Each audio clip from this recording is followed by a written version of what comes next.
Hallelujah. प्रभु का अनुग्रह हो कि फिर से एक दिन में प्रभु हम सबको पहुंचाया है और हमारे चारों ओर बहुत ज़्यादा महामारी का प्रकोप है, पर प्रभु हम सबको बचा करके सुरक्षित रखा है और दिन भर हमें संभाला है, हर एक बातों में हमारी सहायता की, अगुवाई की और सुरक्षित रखा है। और चाहता है प्रभु कि हम इस समय हम आप लोग के साथ मिल करके हम प्रभु की महिमा करें और हम कुछ वचनों को देखेंगे। आज प्रभु हमसे क्या बात करना चाहता है। हम व्यवस्था विवरण निकालेंगे और उसका 6 अध्याय 7 पर, व्यवस्था विवरण उसका 6 अध्याय 7 पर, उसमें इस प्रकार लिखा हुआ है, और तू इन्हें अपने बाल बच्चों को समझा कर सिखाया करना और घर में बैठे मार्ग पर चलते लेटते उठते इनकी चर्चा किया करना। तो इन्हें अपने बाल बच्चों को समझाया सिखाया करना और घर में बैठते मार्ग पर चलते लेटते उठते इनकी चर्चा किया करना। हम इस समय देखते हैं कि महामारी चारों तरफ फैली हुई है और हम एक दूसरे के साथ संगति करने में भी हम असमर्थ है, पर प्रभु इन दिनों ऑनलाइन संगति के द्वारा हम लोग को एक दूसरे से मिलाता है और हम एक दूसरे के बारे में जानते हैं और अद्भुत वचनों को हम सीखने पाते हैं और प्रभु की संगति को कर सकते हैं। हम देखते हैं इसका कुछ ऊपर हम वचन को पढ़ेंगे, 6 अध्याय का ही। अगर हम ऊपर पढ़ते हैं और नीचे पढ़ते हैं तो हम पाते हैं कि इसमें लिखा हुआ है 8 अध्याय 8 पद में कि और इन्हें अपने हाथ पर चिन्ह के रूप में बांधना और तेरी आँखों के बीच टीके का काम दे और इन्हें अपने अपने घर की चौखट की बाजुओं पर और अपने फाटकों पर लिखना। उसके ऊपर हम पढ़ेंगे तो लिखा हुआ है कि तू अपने परमेश्वर यहोवा से अपने सारे मन और सारे प्राण और सारे जीव और सारी शक्ति से प्रेम रखना। यह वचन हमको बता रहा है। तो हम भजन संहिता और 127 इसका 3 पद को पढ़ते हैं तो पाते हैं इसमें लिखा हुआ है कि यहोवा कहता है, परमेश्वर यहोवा कि देखो लड़के यहोवा के दिए हुए भाग हैं, गर्भ का फल उसकी ओर से प्रतिफल है। हमें हमारे जीवन में हमारे बच्चों का जो आशीष है वो परमेश्वर की ओर से है, प्रभु की ओर से है। हमारे चाहने से कुछ नहीं, पर प्रभु ने उसे एक प्रतिफल के रूप में हमारे जीवन में दिया है।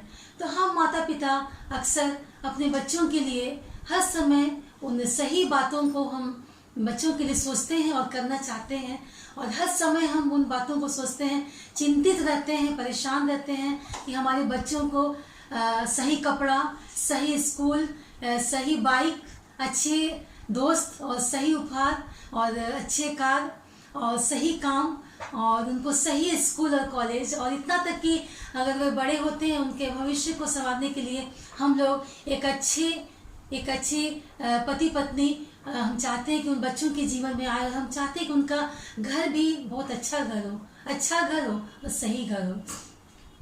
तो हमारे पूरा प्रयास रहता है कि अपने बच्चों के लिए हम अच्छा से अच्छा, बेहतर से बेहतर उनके लिए हम सोचें, पर हम माता पिता हमेशा अपने बच्चों के लिए इन सारी वस्तुओं के बारे में बहुत चिंता करते हैं और हमारे जो बच्चे हैं, माता पिता समाज में अपने बच्चों की परवरिश करने में मग्न हो जाते हैं और हम उन्हें परमेश्वर में बढ़ाने के बारे में भूल जाते हैं। अब मुझे यकीन है कि आप में सोच रहे होंगे कि मैं तो अपने बच्चों को परमेश्वर के भवन में ले जाता हूँ और उन्हें सोने से पहले प्रार्थना करने को मैं उन्हें उत्साहित करता हूँ, भोजन से पहले प्रार्थना करने के लिए, फिर घर में हम छोटी संगति करके। लेकिन ये बात बहुत अच्छी है और हमें ऐसा होना चाहिए, लेकिन क्या हम अपने बच्चों को प्रभु में बढ़ा रहे हैं? जी हाँ, एक हमारे लिए एक सोचने की बात है कि हम अपने बच्चों को हम प्रभु में बढ़ा रहे हैं या नहीं, कि सिर्फ संगति कर रहे हैं। इफिसियों की पत्री उसका 6 अध्याय और 4 पद में कहता है प्रभु की अपने बच्चों को प्रभु की चेतावनी देते उसका लालन पालन करो। जी हाँ, प्रभु चाहता है कि अपने बच्चों को अपनी चेतावनी देते उसके लालन पालन करें। अब आप ही सोचिए कि हम कितनी बार अपने माता पिता हम हो करके अपने बच्चों को पूछते हैं कि स्कूल कॉलेज कैसा चल रहा है। आप कितनी बार पूछते हैं कि होमवर्क कैसा चल रहा है और आप मदद भी करते हैं होमवर्क बनाने में। ऐसा करना भी चाहिए, अपने बच्चों के लिए ऐसा करना चाहिए ताकि हमारे बच्चों का मनोबल बढ़ेगा। जी हाँ, अगर हम बच्चों के साथ समय व्यतीत करेंगे तो हमारे बच्चों का मनोबल बढ़ता है। परंतु क्या आप कहीं बच्चों को धार्मिक शिक्षा की बातें पूछते हैं या उनके बारे में चर्चा करते हैं? जी हाँ, हम शायद ऐसा कम ही कर पाते हैं। आपने आज स्कूल में क्या सीखा, इसके साथ ही आप थोड़ा समय धार्मिक शिक्षा के विषय में बच्चों से बात करेंगे। तो जैसे हम होमवर्क के बारे में बात करते हैं और साथ साथ उनकी शिक्षाओं को हम प्रभु को बताते हैं, उसी प्रकार हम धार्मिक बातों को प्रभु से करेंगे, धार्मिक अध्ययनों को बढ़ावा देंगे। तो मुझे यकीन है कि हमारे बच्चे वो इस संसारिक बातों के साथ साथ आध्यात्मिक बातों में भी वो बढ़ने पाएंगे और उनके लिए हम एक अच्छा समय को हम व्यतीत करें उनके साथ में, और उनके जीवन के बारे में जो कुछ वो सोचते हैं, उनके जीवन के हाव भाव, उसके विचार से हम उनके जीवन से सीखने की कोशिश करें। लेकिन आप उन्हें जीवन को जीने में मदद कर रहे हैं। जी हाँ, ऐसा करके हम बच्चों के जीवन जीने में उसकी मदद कर रहे हैं, ताकि आप उनके साथ अनंत काल तक जीवन बिता सके। नीति वचन 22 अध्याय का 6 पद कहता है कि लड़के को उसी मार्ग का शिक्षा दे जिसमें उसको चलना चाहिए और बुढ़ापे में भी उससे ना हटेगा। जी हाँ, वचन कहता है कि हम लड़के को उसी मार्ग की शिक्षा दें जिसमें उसको चलना चाहिए और बुढ़ापे तक उसमें वह डटा रहेगा, उससे कभी हटने ना पाएगा। हमारा लक्ष्य और प्रार्थना ये होनी चाहिए कि हमारे धर्मी बच्चे जो है वो धर्मी बच्चों का परवरिश करें और जो बदले में धर्मी बच्चों को परवरिश करते रहें। जी हाँ, हम जब अपने बच्चों को ऐसा शिक्षा दे पाते हैं तभी ऐसा हो पाता है।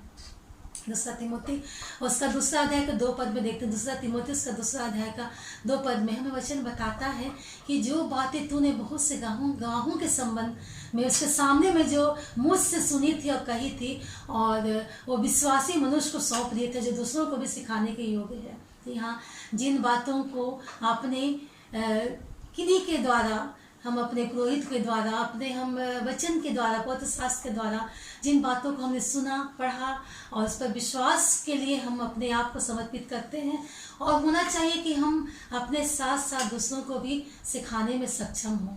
और ये वचन जो है वो हमारी 4 पीढ़ियों का वचन है। जैसे हम पौलुस के बारे में जानते हैं कि वो हमेशा से मसीह समाज को एक नई दिशा की ओर ले जाने के लिए वो हमेशा एक अच्छी शिक्षा को अपने पवित्र वचन में बताया है।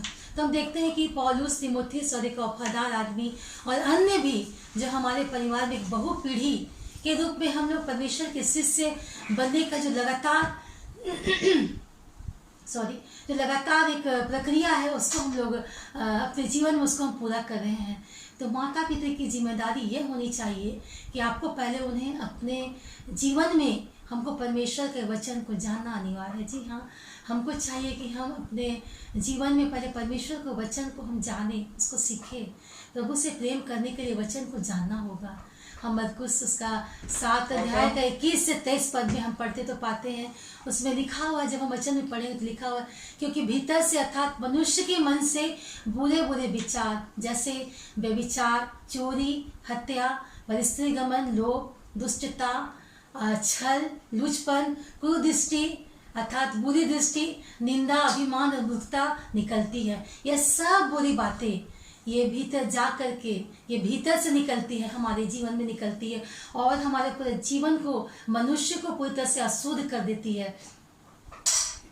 पर यहाँ बताया गया है कि बच्चों को प्रभु में बढ़ाने से पहले उनके जीवन में इन बातों को लागू करने के लिए स्वयं का जीवन भी वैसा होना चाहिए, परमेश्वर का जीवन होना चाहिए, परमेश्वर को प्यार करने का जीवन होना चाहिए। यदि आप अक्सर गुस्से में होते हैं, अक्सर ऐसा हमारे पास में होता है कि जब हम गुस्से में होते हैं तो हम अपने बच्चों पर चिल्लाना शुरू कर देते हैं, और इस समय ऐसा होता है कि बच्चे जो सोचते हैं कि एक मसीह जीवन का इस तरह से चिल्लाना, क्या ये सही है? ये बच्चों के जीवन में इसका दुष्प्रभाव पड़ता है।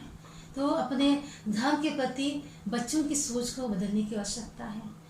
हम अगर नियम से अगर हम वचन पढ़ते हैं, प्रार्थना करते हैं और चर्च जाते हैं, इसका मतलब ये नहीं है कि हमारे जीवन में प्रभु की उपस्थिति है। जी हाँ, ये जो नकारात्मक बातें हैं वो हमारे मन में पूरी तरह से एक बुरे भावना के रूप में हमारे जीवन में ये घर कर गया है, और हम जब कभी हम गुस्सा में आते हैं तो अपने बच्चों को चिढ़ाते हैं, डांटते हैं, उस समय हमारे बच्चों को बहुत बुरा लगता है। वो लोग सोचते हैं कि क्या हमारे माता पिता जिस प्रकार वो जीवन जीते हैं, क्या उसी प्रकार उनका आत्मिक या उनके अंदर की जो आत्मा उसी प्रकार की है या नहीं है। लेकिन हम अक्सर कभी कभी ऐसा भी होता है कि कोई कोई हमारे घरों में ऐसा होता है कि अक्सर अपनी पत्नी को लोग गुस्से से चिढ़ाते हुए देखे जाते हैं। तो बच्चों की सोच ऐसे से बदल जाता है। और एक मसीही जीवन का जो नियम है, जो धार्मिकता का नियम है, जिस प्रकार हमें चलना चाहिए, जो हमें बताया जाता है, ये सब कुछ इस समय ऐसे करने से वो सब कुछ समाप्त हो जाता है।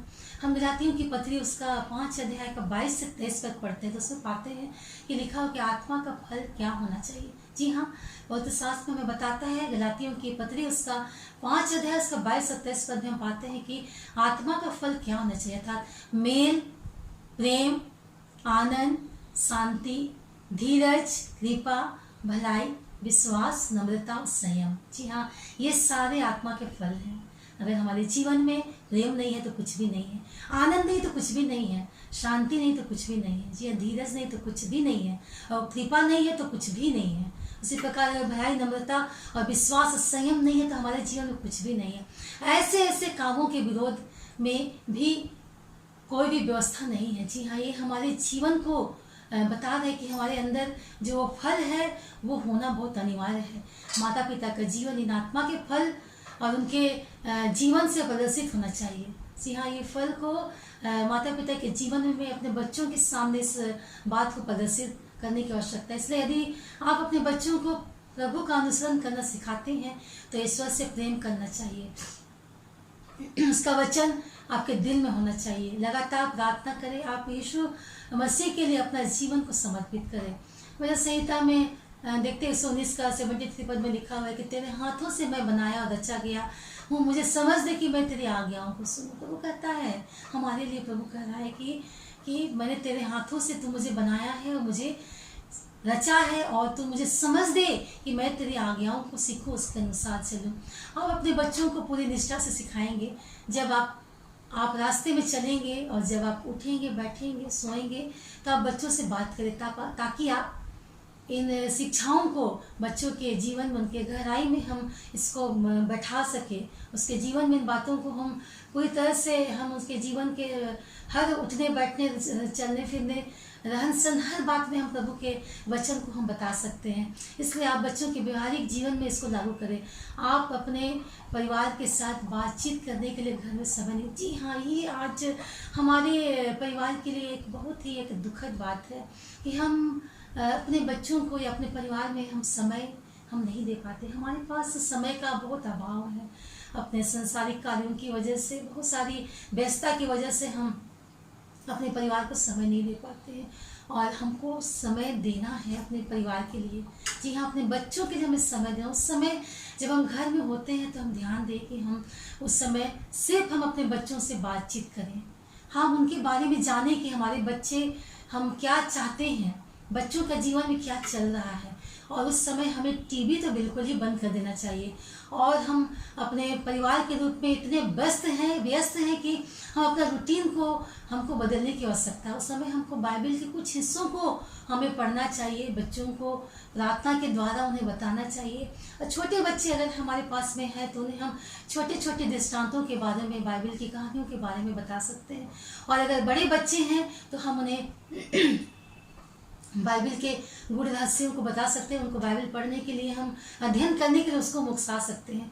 और इस समय आजकल हमारे लिए एक फ़ोन, जी हाँ, ये फ़ोन जो है वो हमारे लिए एक अच्छा भी है हमारे लिए और जीवन के लिए। और इस समय हम जब कभी देखते हैं कि हम घर में आते हैं तो सबसे पहले हमारा एक ही उद्देश्य रहता है कि सबसे पहले हम अपना फ़ोन को अपने हाथ में लेते हैं और हम फ़ोन में पूरी तरह से हम बिजी हो जाते हैं। उस समय हम भूल जाते हैं कि हम अपने बच्चों के साथ हमें संगति करना है और बच्चों को हमसे बात करना है कि बच्चे आज उनके साथ कैसा जीवन, उनका समय बीता और उनके साथ क्या समस्याएं, इन बातों को उनसे शेयर करने के लिए हमारे पास समय नहीं है। तो उस समय हमें चाहिए कि पूरी तरह से उस मोबाइल को हम चाहे तो हम उसको साइलेंट मोड में कर दें, या तो चाहे तो उसको हम स्विच ऑफ भी कर सकते हैं। जी हाँ, ऐसा करने से क्या है कि उस समय हम पूरा हमारा ध्यान है हम अपने परिवार में हम संगति के रूप में कर सकते हैं। उन लोग के बातचीत के द्वारा हम उन लोग को समझ सकते हैं इन शिक्षाओं को हम दे सकते हैं जो प्रभु चाहता है कि आपके बच्चे इन शिक्षाओं को ग्रहण करें।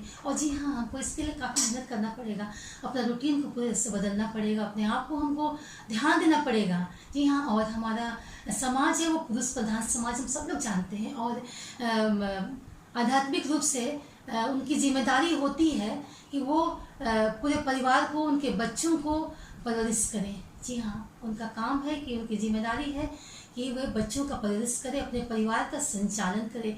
अक्सर हम देखते हैं कि बहुत से पुरुष लोग, बहुत से भाई लोग ये सोचते हैं कि ये पत्नी का काम है, मैं इसे क्यों करूं। लेकिन नहीं, जी हाँ, पवित्र बाइबल हमें बताती है, अधिकांश हम देखते हैं कि यहाँ पर जितने भी आज्ञाएं दी हुई पिता के उद्देश्य से होती हैं। और कभी कभी हम ये भी सोचते हैं कि हमारे बच्चे अगर संडे स्कूल जाते हैं तो इन बातों को सीखेंगे। तो जी हाँ, बहुत अच्छी बात है संडे स्कूल जाना, बच्चों को भेजना, लेकिन फिर भी हमें चाहिए कि हम अपने बच्चों को परमेश्वर के वचन को साथ साथ सिखाएं और प्रार्थना करने सिखाएं, और किस प्रकार एक साथ हम परिवार में बैठ करके हम इन बातों को हम सीख सकते हैं, उन बातों को उन्हें समझाएं। और कभी कभी ऐसा भी होता है कि हम एक साथ कहीं यात्रा कर रहे होते हैं, हम घूमने फिरने के लिए जाते हैं, उस समय भी हम चाहे तो इन बातों को बच्चों से कर सकते हैं। जी हाँ, भिन्न भिन्न रूप के द्वारा, अगर हम ट्रेन में जाते हैं या बस में जाते हैं, जैसे भी जाते हैं, उस समय प्रभु हमें वो सुंदर समय देता है कि अपने परिवार के साथ हम समय व्यतीत करें, और हम प्राकृतिक सुंदरता के माध्यम से प्रभु को बता सकते हैं, उनके द्वारा बता सकते हैं कि प्रभु किस प्रकार तुम्हें अर्थात बच्चों को या हमें कैसे प्रभु अपने स्वरूप में रचा है, और वो क्या चाहता है हमारे लिए। इन बातों को हम बच्चों को हम बता सकते हैं।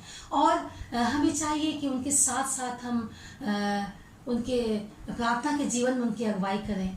और हमें चाहिए कि अगर हम रात में उनके साथ में रहते हैं तो हम उनके साथ उस समय को बिताएं, हम प्रार्थना करें उनके साथ में। सुबह जब उठते हैं तो बच्चों को अवसर दीजिए कि वे लोग प्रभु के साथ दिन का शुरुआत करें। और कभी कभी ऐसा भी होता है कि सुबह सुबह का समय रहता है तो बच्चे को बहुत गुस्सा भी आता है, इन बातों को करने में पसंद नहीं करते। लेकिन हाँ, जी हाँ, उस समय हमें बताना है, बच्चों को बताना है कि किस प्रकार हम सुबह सुबह परमेश्वर की उन आशीषों को हम ले सकते हैं, उन आशीषों की या आशीषों की ओर हम उनका ध्यान आकर्षित करें, और उन्हें बताएं कि किस प्रकार हम एक हंसमुख और एक सुखी और एक खुशहाल जीवन दिन का शुरुआत हम कैसे कर सकते हैं। इन बातों को हम बच्चों को बताएं, तभी जाकर के हमारा परिवार जो आज हम चाहते हैं कि इस समय जबकि हमारा संसार काफ़ी कुछ बुराइयों से घिरा पड़ा है, और इस समय हमें चाहिए कि अपने बच्चों को, चाहे वो छोटे बच्चे हैं या बड़े बच्चे हैं, इस का जवानों के लिए तो ये है कि हम उन्हें अपने इन अद्भुत वचनों को प्रभु के बारे में बताएं,